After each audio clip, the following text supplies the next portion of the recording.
The text arrived at 2:47 p.m. on Tuesday afternoon, right as I was finishing a video conference with investors in Tokyo. 23 people on the call discussing a $400 million acquisition, and my phone buzzed with a message that made my stomach drop. We're having Thanksgiving at Rosewood Bistro tomorrow at 7 p.m. family only. Enjoy your TV dinner. Dad. I stared at the screen for exactly 5 seconds before muting my microphone and typing back, "Have fun." The investors were still talking about market projections and regulatory compliance, but my mind was elsewhere. Rosewood Bistro, the upscale restaurant downtown where my family had celebrated every major holiday for the past 3 years. The place where we'd had my college graduation dinner, where Dad had announced his retirement, where my sister Emma had revealed her engagement. The place where they'd apparently decided I no longer belonged. "Miss Carter." The voice from Tokyo brought me back to the present. "Your thoughts on the timeline?" I unmuted my microphone and delivered a coherent response about due diligence and closing dates, but part of my brain was already calculating something else entirely. After the call ended, I sat alone in my corner office on the 38th floor of the Willis Tower, looking out at Chicago's skyline. 32 years old, CEO of Carter Hospitality Group, owner of 47 restaurants across 6 states, and my family had just uninvited me from Thanksgiving. The irony wasn't lost on me. I picked up my phone and called my assistant. "Jessica, I need you to get me everything you can on Rosewood Bistro. Financial records, ownership structure, any outstanding debts or liens. The restaurant downtown? Is this for a potential acquisition? Something like that. How quickly can you get the information? Give me an hour." While Jessica worked her magic, I pulled up the text thread with my family. The conversation that had led to this moment had been building for months. It started in August when I'd missed my nephew Tyler's birthday party. I'd been in Seattle closing a deal to acquire a farm-to-table restaurant group, but that didn't matter to my family. Emma had sent a long text about priorities and family commitment.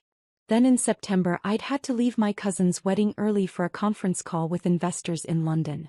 Dad had cornered me in the parking lot, asking when I was going to stop playing businesswoman and settle down like a normal person. October brought the final straw. During what was supposed to be a casual family dinner, my brother Marcus had announced that he and his wife were struggling to afford their mortgage payments. He'd looked directly at me when he said it, an obvious hint for financial help. When I'd offered to look at their budget and suggest some financial planning strategies, Marcus had exploded. "We don't need advice, Sophia. We need help. Real help." "What kind of help?" "The kind that comes with a checkbook." I tried to explain that simply giving them money wouldn't solve the underlying problem, that they needed to address their spending habits and create a sustainable budget.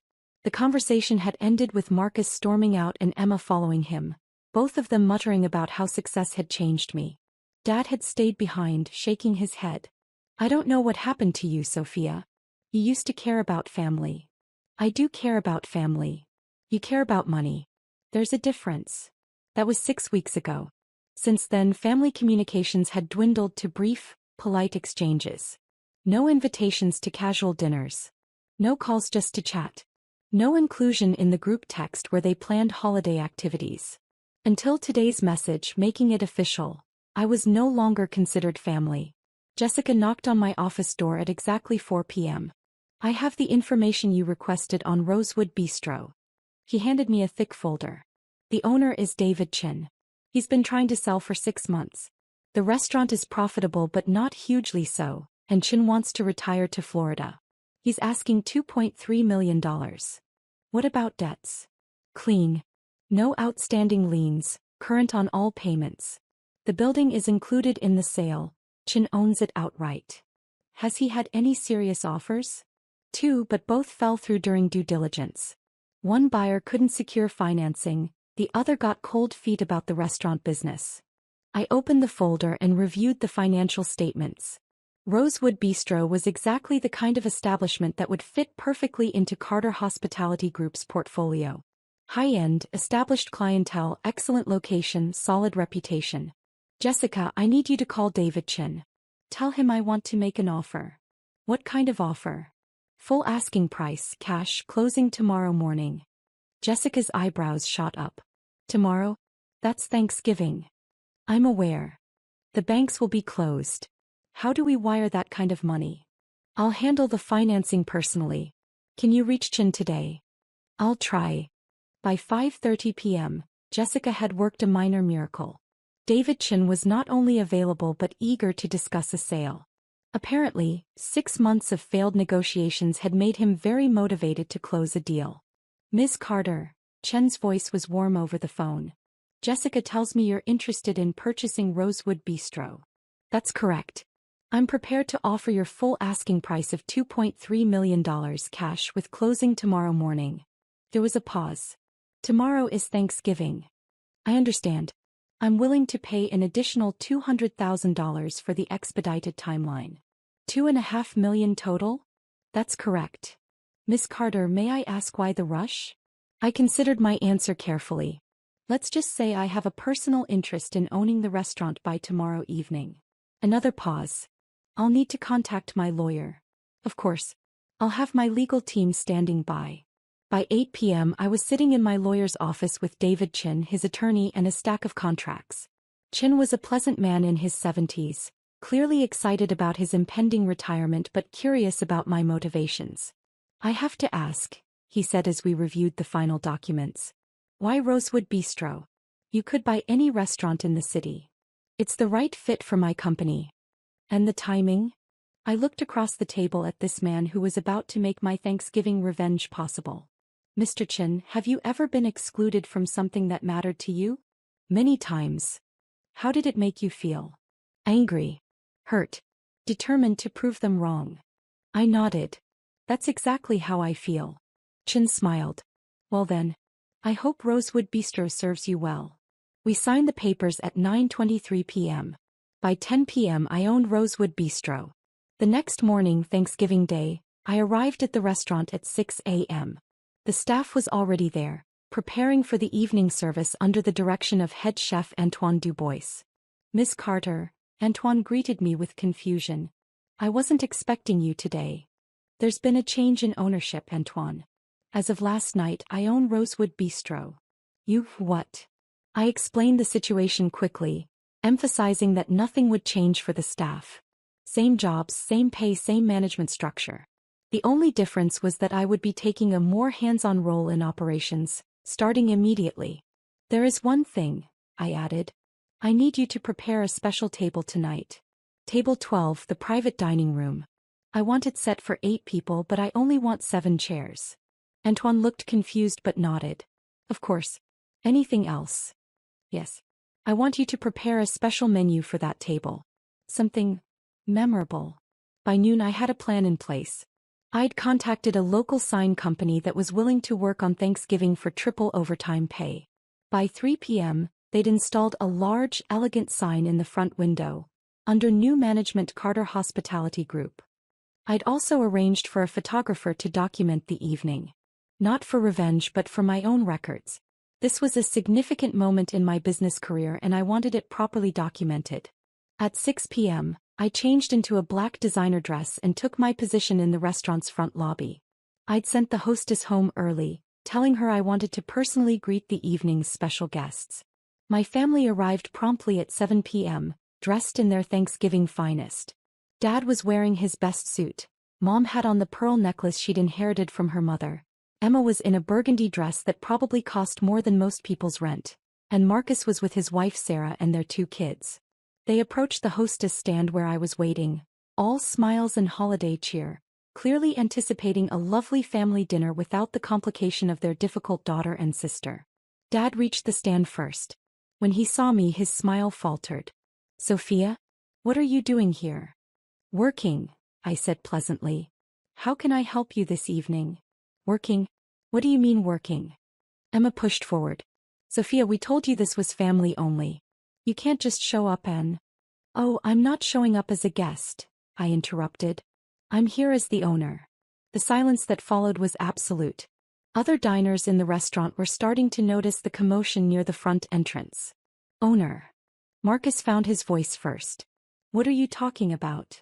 I gestured to the new sign in the window. As of last night, I own Rosewood Bistro. Purchased it from David Chin for $2.5 million. Mom's face went pale. You bought the restaurant? Cash purchase. Closed this morning. Dad was staring at me like I'd grown a second head. Why would you do that? Because you texted me yesterday to let me know I wasn't welcome at family Thanksgiving. I thought it might be nice to host my own. But we already have a reservation, Sarah said weakly. Yes, you do. Table 12, party of 7. Right this way. I led them through the restaurant to the private dining room in the back.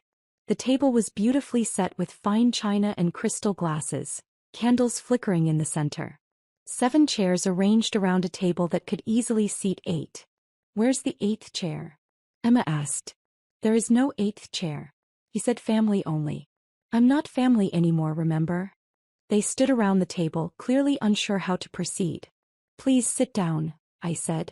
Chef Dubois has prepared a special menu for your table. As they reluctantly took their seats, I remained standing. Before your meal arrives, I thought you might be interested in knowing a bit about your new dining establishment. Dad was gripping his napkin like a lifeline. Sophia, what are you doing? I'm giving you the history of Rosewood Bistro. Opened in 1987 by David Chin, a Vietnamese immigrant who started with nothing and built one of Chicago's most respected restaurants. Last year's revenue was $1.8 million, with a profit margin of 22%. We employ 37 people, all of whom will be keeping their jobs under the new management. Marcus was staring at his water glass. We get it. You're successful. You don't have to rub it in. Actually, I do have to rub it in. Because for the past 6 months, you've all acted like my success was something to be ashamed of. Like being a businesswoman made me less of a person, less of a family member. That's not true, Mom said softly. Isn't it? When's the last time any of you asked about my work? When's the last time you showed interest in what I've accomplished? Emma looked up from her menu. Your work isn't exactly relatable, Sophia. Not all of us can just buy restaurants on a whim. You're right.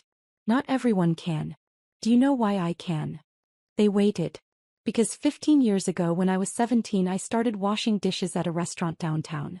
I worked every weekend and every summer learning the business from the ground up. In college I worked as a server, a bartender, a line cook. I learned every aspect of restaurant operations. I walked around the table as I spoke, making eye contact with each of them. After graduation I used my savings to buy a food truck. One truck, selling sandwiches outside office buildings. I worked 18-hour days, 7 days a week, for 2 years until I could afford to buy a small cafe. We know your story, Marcus said.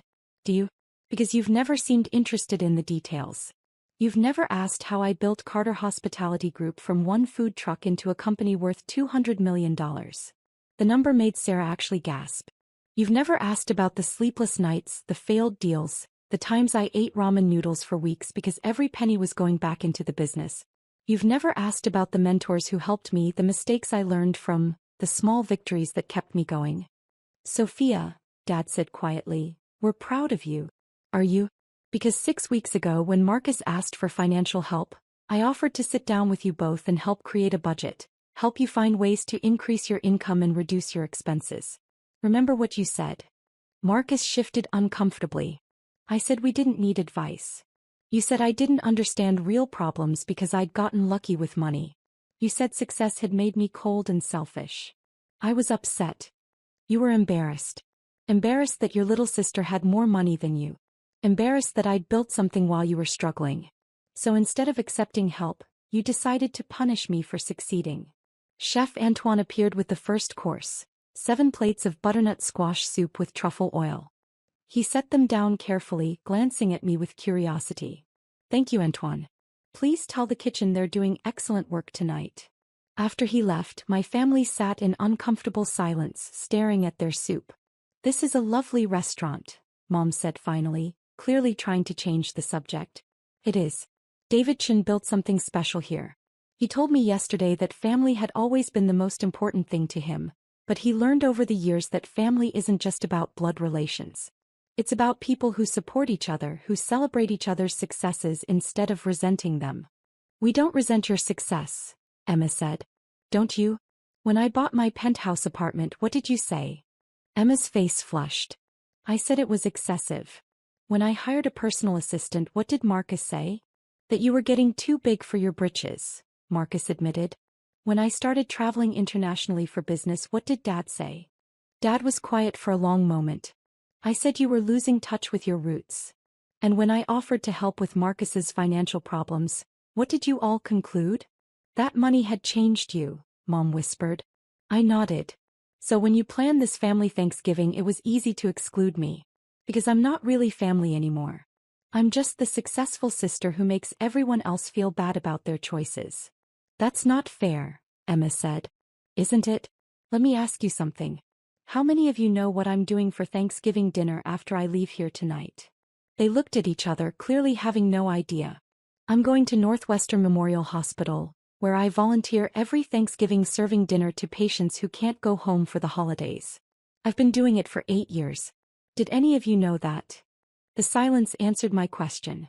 Do any of you know about the scholarship fund I established at our old high school? Or the small business loans I provide to restaurant workers who want to start their own places?